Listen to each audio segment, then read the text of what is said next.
Hello viewers, welcome again to my YouTube channel, English for Intermediate Classes. This is Deepak Kumar West, lecturer, Intermediate College, Chaurasing, Chamoli, Uttarakhand. Today we will proceed to the next part of the lesson, Lost Spring. We will continue the story, I want to drive a car. The paragraph goes like this. It is his karam, his destiny, says Mukesh's grandmother, who has watched her own husband go blind with the dust from polishing the glass of bangles. Can a God given lineage ever be broken?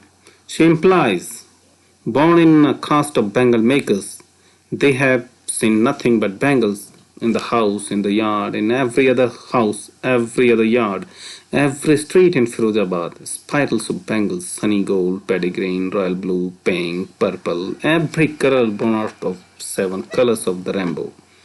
Lying in mounds in unkempt yards are piled on four-wheeled handcarts, pushed by the young men along the narrow lanes of the shanty town. And in dark hutments next to lines of the flames of flickering oil lamps sits boys and girls with their fathers and mothers welding pieces of colored glasses into circles of bangles. Their eyes are more adjusted to the dark than to the light outside. That is why they often end up losing their eyesight before they become adults. Now, Mukesh's grandmother justifies her son by saying that he was destined to make bangles as it had been their family profession because it was the profession of their forefathers and it was very natural to continue that profession. She had seen her husband become blind due to the dust from the polishing of that Bengal glasses. She said that their family had got this art of Bengal making from God because it is age old tradition.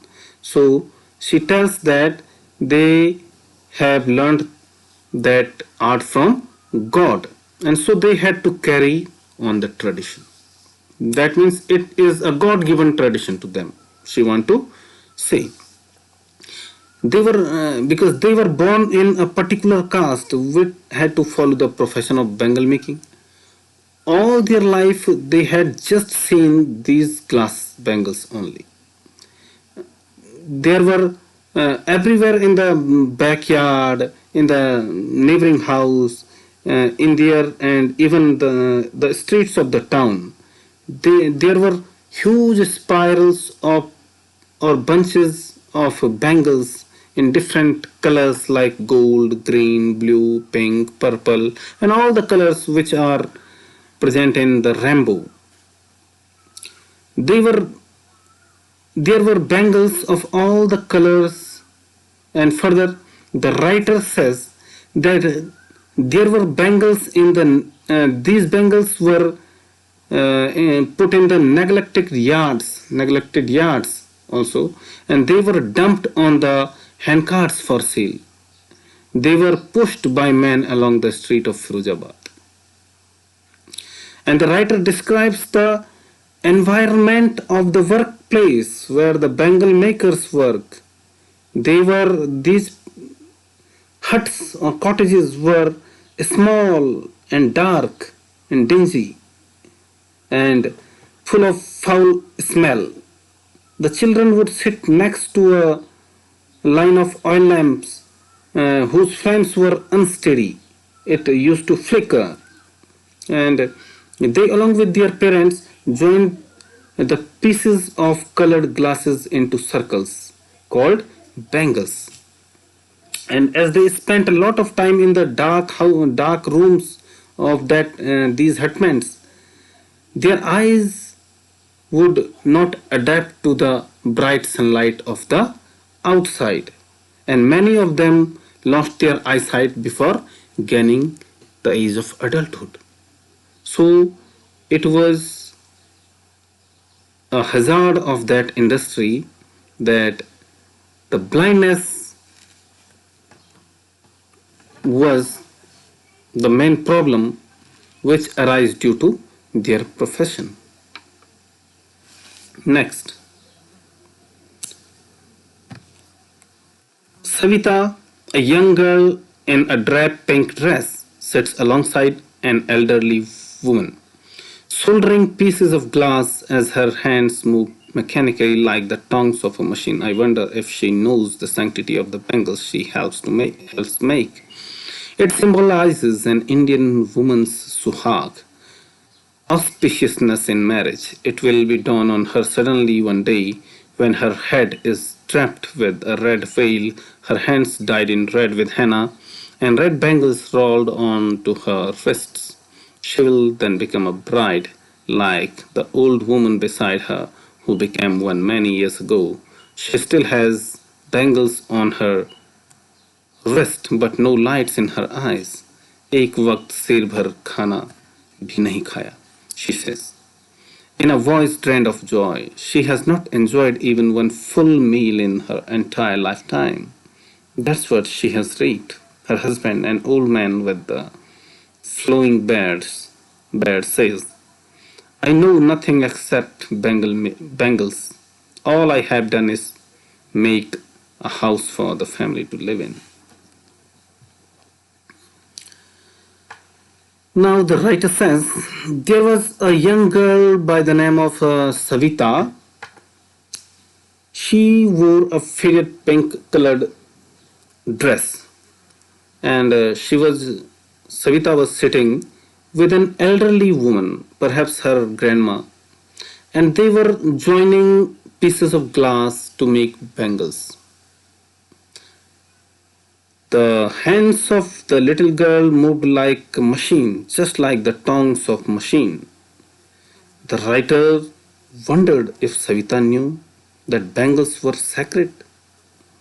They were the symbol of the auspiciousness of a married woman.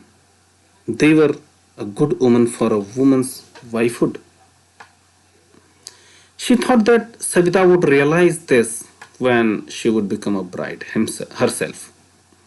And that day she would cover her head with red colored veil. And she would color her hands with henna and wear red colored bangles on her wrists.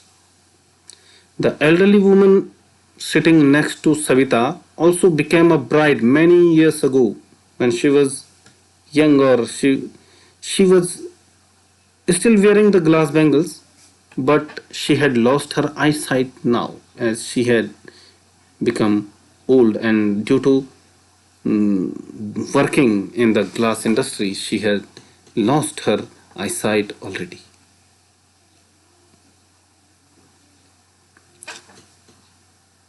The elderly woman also complained that she had not even eaten a share of food. Share here is a unit of measuring quantity. In our Gadwal also, a share is a unit of measurement. The woman want to say that they are so poor that they cannot eat enough food. They have no plenty of food to fill their stomach. That is the benefit that she has received by adopting the profession of bangle making. Benefit means she is just here using the antithesis.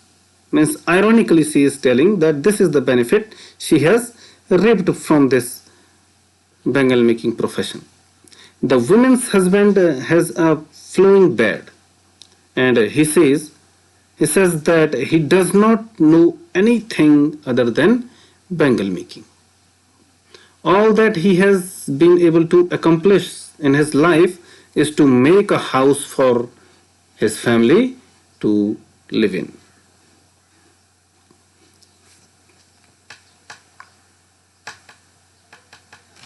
Next paragraph. Hearing him, one wonders if he has achieved what many have failed in their lifetime.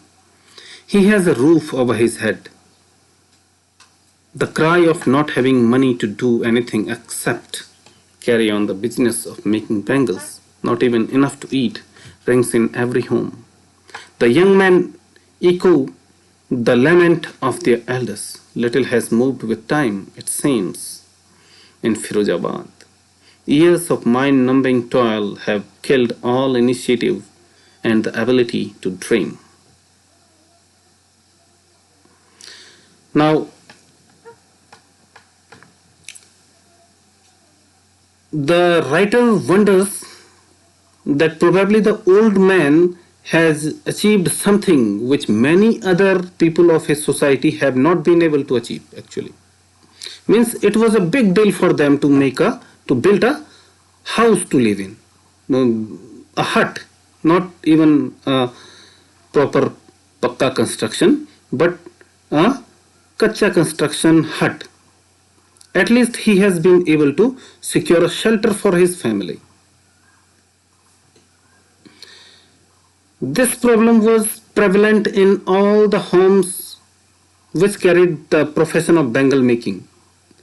They all were poverty stricken, poor, they all were impoverished, and they did not know anything else other than bangle making. They had no daring to think of anything outside outside the profession of their forefathers, which they say is their God-given lineage. And it did not even provide them enough to eat. And the young men who had entered the traditional profession also had the same complaint. Not only the older ones, but the younger ones also had the same complaint. And with the passing of time, there was no improvement in their condition. They were poor earlier, and now also they were poor. And they were becoming poorer and poorer with the passage of time actually. As they had been doing hard work for countless number of years, they did not have any ability to do something else, or they had no ability to dream something else than the bangle making. That's it for this video. In the next video, we will continue with the same chapter. Till then, goodbye and thank you.